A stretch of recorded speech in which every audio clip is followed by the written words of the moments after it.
ఏమంటాడు, ఫోన్తో స్కాన్ చేసి చూసినా మీకు తెలిసిపోతుంది.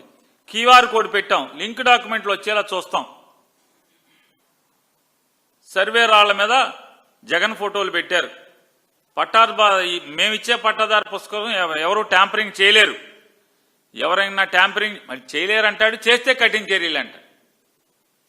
అసలు మీ మాటకి మీకే నమ్మకం ఉండదు. మీ మీద మీకు నమ్మకం ఉండదు. చంద్రబాబు నాయుడు గారు మీరేమంటారో పక్కన, నేను ఇచ్చే ఈ పట్టాదారు పాస్ పుస్తకాన్ని ఎవడు భూమి మీద ఎవడు ట్యాంపరింగ్ చేయలేరంటారు. మళ్ళీ అంటారు ఎవరైనా ట్యాంపరింగ్ చేస్తే కఠినంగా శిక్షిస్తానంటారు.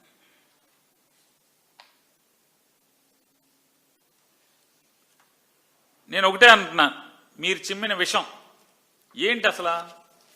జగన్ గారు తన ఫోటోతో పాస్ పుస్తకం ఇచ్చాడంటారు.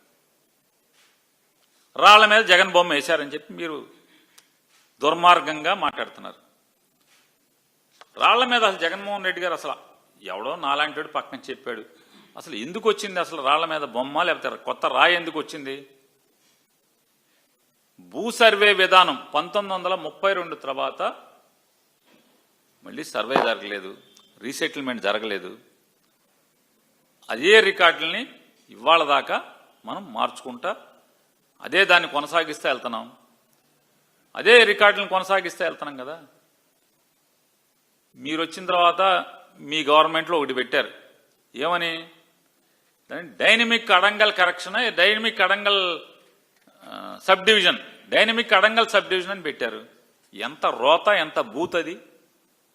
డైనమిక్గా అడంగల్ సబ్ డివిజన్ అవటం అనేది సర్వేర్తో సంబంధం లేకుండా, సర్వేర్ రిపోర్ట్ లేకుండా డైనమిక్గా అడంగల్ సబ్ డివిజన్ అవటం అనేది ఎంత బూత్! అసలు ఎంత తలకాయలు పట్టుకున్నారు జనం. అసలు రైతాంగం చచ్చారు, రెవెన్యూ వాళ్ళు చచ్చారు. మీ పైత్యానికి, అనాలోచితంగా మీరు తీసుకొచ్చినటువంటి మార్పులకి. ఇవాళ జగన్మోహన్ రెడ్డి గారు ఏం చెప్పాడు? పాత రీసెటిల్మెంట్ ప్రకారం, పాత రీసెటిల్మెంట్ 1932లో చేసినటువంటి రీసెటిల్మెంట్ ప్రకారం, సర్వే ప్రకారం ఎవడన్నా రాయి పీకితే మళ్ళీ సర్వేయర్ వచ్చి ఎక్కడి నుంచో కండప్రాయి ఎక్కడన్నా ఉంటే ఆ సర్వే రికార్డు మూలానికి, ఆ ఊరికో ఆ రెవెన్యూ గ్రామానికి ఎక్కడో కండప్రాయి ఉంటే ఆ కండప్రాయి దగ్గర నుంచి కొలుచుకుంటా మొత్తం ఊరంతా కూల్చి వస్తే కానీ మళ్ళీ వీళ్ళ పొలం ఎక్కడో, ఆ సర్వే నెంబర్ హద్దులు ఎక్కడో తెలియని పరిస్థితి. దాన్ని మార్చాలని భూతగాదాలనేంటి? చంద్రబాబు నాయుడు గారు అబ్బాయి లాంటివాడు, చంద్రబాబు గారు లాంటివాడు గబాలను ఒక రాయి పీకేస్తే తెల్లారేపటికి పొలం గట్టు జరుపుకుంటే రైతుకు దిక్కులేని పరిస్థితి. ఇవాళ దానికోసమే జగన్మోహన్ రెడ్డి గారు ఒక ఆలోచన చేశాడు. ఏ పరిస్థితుల్లో రైతు ఇబ్బంది పడకూడదు, భూ యజమాని ఇబ్బంది పడకూడదు. సర్వే నెంబర్ ఎక్కడైతే అక్కడ చికాకు అంటే ఏ ఇబ్బంది లేకుండా సెల్ ఫోన్ తీసుకెళ్తే సర్వే నెంబర్ తెలియాలి. రేఖాంశాలు, అక్షాంశాల ఆధారంగా అంటే లాంగిట్యూడ్, లాటిట్యూడ్ ఆధారంగా భూ సరిహద్దులు మార్క్ చేయాలి. అది ప్రపంచవ్యాప్తంగా అద్భుతమైనటువంటి ఒక ప్రక్రియ. దాన్ని భారతదేశంలో తొలిసారి తీసుకురావాలనుకున్నాడు. కేంద్రం సపోర్ట్ చేసింది, తీసుకొచ్చాం. దాన్ని సిస్టమ్ని పైలట్ ప్రాజెక్ట్ కింద ఒక గ్రామంలో పెట్టడం, మండలంలో లేదా 2 గ్రామాల్లో పెట్టి ఆ పైలట్ ప్రాజెక్టులో ఇవన్నీ చేసుకుంటా ఎల్పిఎంల ఆధారంగా భూమిని కొలుచుకుంటూ వచ్చే పరిస్థితుల్లో మొత్తం పూర్తి చేస్తూ వస్తుంటే అధికారులు చెప్పారు, నాలాంటి మంత్రులు, నాలాంటి వాడు చెప్పారు చాలామంది, సార్ ఇది ఆంధ్ర రాష్ట్రంలో ఒక చరిత్ర, ఇది భూమి ఉన్నంత వరకు ఈ ఆంధ్రప్రదేశ్ రాష్ట్రంలో ఈ సర్వేని, అద్భుతమైన సర్వే, నువ్వు సర్వే తీసుకొచ్చావు కాబట్టి ఒక ల్యాండ్ మార్క్ కింద ఉంటుంది, ఒక గొప్పదాన్ని నువ్వు తీసుకొచ్చావు కాబట్టి ఫోటో వేద్దాం సార్ అని ఎవడన్నాడు?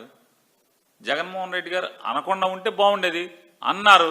ఆ తప్పితే ఏంటో మా ప్రభుత్వం చేసింది, జగన్మోహన్ రెడ్డి గారి ప్రభుత్వం చేసింది, ఆ రాయి మీద బొమ్మ ఉండటం అనే దాన్ని చూపించి ఒక అద్భుతమైన విషయాన్ని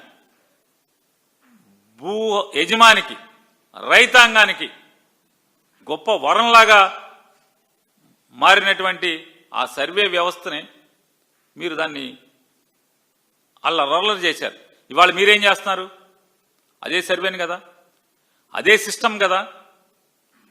జగన్మోహన్ రెడ్డి గారు తీసుకొచ్చినటువంటి కొంత ప్రక్రియ మొదలుపెట్టి నడిపినటువంటి 2024 దాకా నడిపిన ప్రక్రియే కదా సర్వేలో ఈ రోజుకి మీరు కొనసాగిస్తున్నారు. ఆ రోజు ఏం చెప్పారు? రద్దు చేస్తామని చెప్పారు ఎలక్షన్ ముందు. ఇవాళ దాన్నే కొనసాగిస్తున్నారు. కాకపోతే మీరేం చేస్తున్నారు? ఎవడు రాడు కొనుక్కోమన్నారు. జగన్మోహన్ రెడ్డి గారి ప్రభుత్వం రాయే సప్లై చేసింది. వాళ్లే ప్రభుత్వమే బాధ్యత తీసుకుని నీ సరిహద్దు ఇక్కడ అని చెప్పని ప్రభుత్వం బాధ్యత తీసుకుంది. నీ పొలానికి సరిహద్దు ఇక్కడ అని చెప్పని చెప్పే బాధ్యతను తీసుకుని ఇచ్చింది.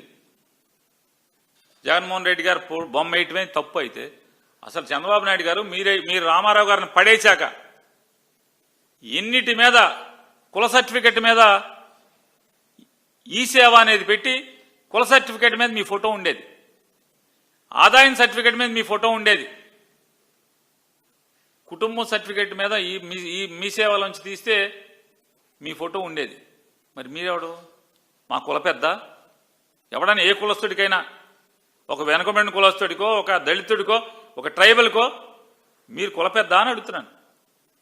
ఇప్పుడు నేను కాపు సర్టిఫికేట్ తీసుకుంటే మా సర్టిఫికేట్ మీద మీరు ముఖ్యమంత్రి అయిన కొత్తలో 2000కు ముందు 2004 దాకా మీ ఫోటో వచ్చేది. అంటే మా కుల పెద్ద మీరు? లేదా మా వంశానికి ఆది పురుషుడా మా కులానికి మీ ఫోటో ఎందుకు వచ్చేది?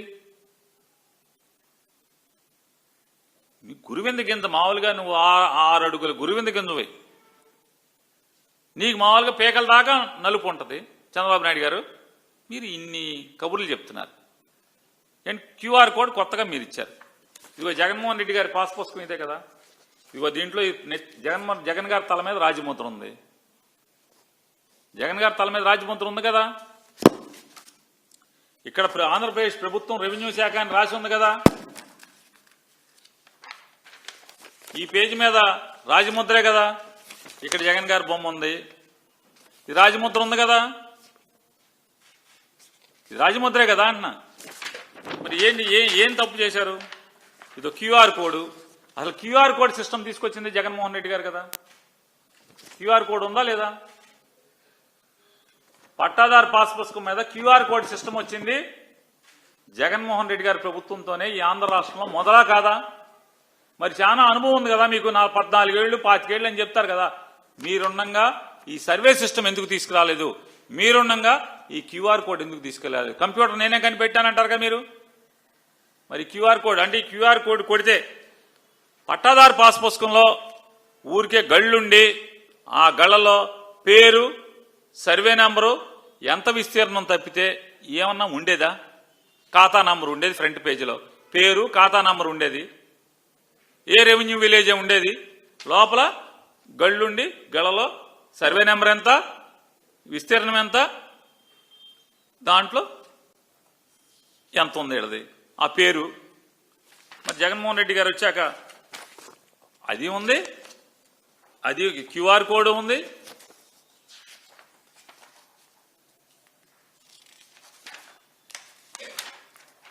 మ్యాప్ కొలతలతో సహా మ్యాప్ ఎప్పుడన్నా పట్టాదారు పాస్ పుస్తకంలో అంత క్రితం ఉందా?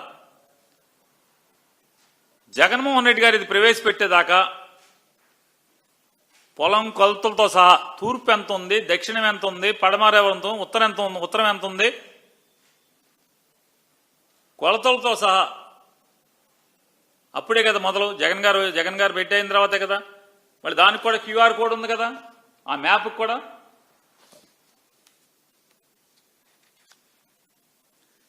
రేఖాంశాలు, అక్షాంశాలు చూడండి పక్కన. ఆ మ్యాప్కి సరిహద్దు అంటే లాంగిట్యూడ్, లాటిట్యూడ్ సరిహద్దులు కూడా అన్ని దిక్కుల ఆ పొలానికి ఎన్ని మొత్తం 8 కొలతలు. ఆ పొలానికి 8 కొలతలు ఇచ్చారు. ప్రతి పొలానికి 8 కొలతలు. ఎక్కడ కొద్దికి కూడా బెసక్కుండా, ఎవడో ఆక్రమించకుండా,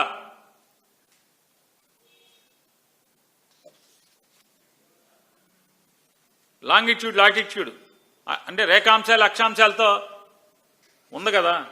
క్యూఆర్ కోడ్ ఉంది కదా. మరి ఇవన్నీ ఎవరు? జగన్మోహన్ రెడ్డి గారు ప్రవేశపెట్టినాయే కదా. ఇది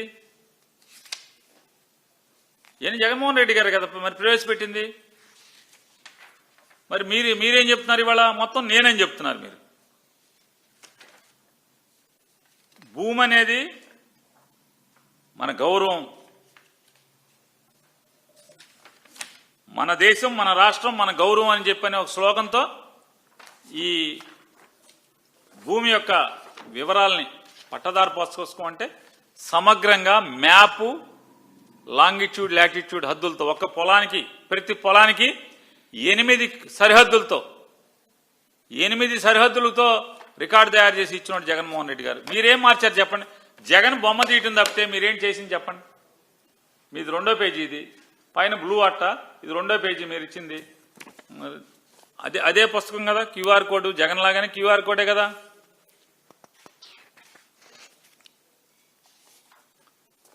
ఇదే కదా ఫోటో. జగన్మోహన్ రెడ్డి గారు దాంట్లో ఫోటో ఉంది, పాత దాంట్లో ఫోటో ఉంది. జగన్ గారు వచ్చే వరకు క్యూఆర్ కోడ్ లేదు, ఇప్పుడు క్యూఆర్ కోడ్ వచ్చింది.